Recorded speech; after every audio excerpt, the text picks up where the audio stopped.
this, fine. If not, do it lighter, whatever it is, okay? Hands in the air, wave them like you just do care. Breathe in, breathe out, and gently just fold over, and that's it. I move this much, and I already feel a tightness. Do you feel a tightness in your side? Yeah. So now just breathe through the discomfort. It's not, if it's pain, stop. If it's discomfort, oh, the bug found me.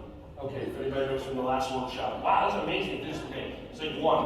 Okay, now up, and 45 degrees this direction. Now, because I have an obstruction, I tend to kind of try to pull to get a more of a stretch.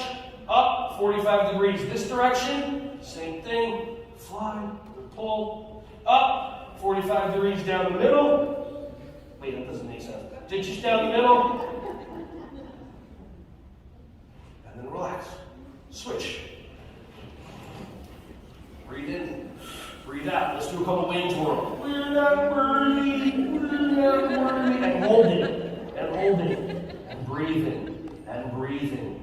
And laughing. And breathing. Maybe crying. And breathing. Up, 45 degrees this direction. Sometimes doing certain movements, especially around the hips, the neck, the lower back, could release emotions, and you may be doing this and all of a sudden start crying. There's nothing wrong with you. Up, it's actually there's something right with you. And what you're doing is called trauma release. It's called the pain and all the trauma and all the stuff that's happened in your life is stuck in your body. You've been programmed by society to push all it down. Drink this, smoke this, take this, but then it stays in. And then up, and one more time, fold over this way while I'm talking. Your body has emotions. Emotions are energy in motion. That stuff needs to come out of your system.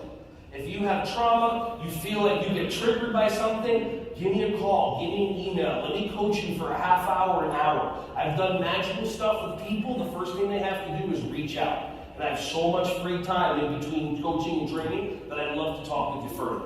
All right, stand up, see if this feels any better. And then have a seat when you're done.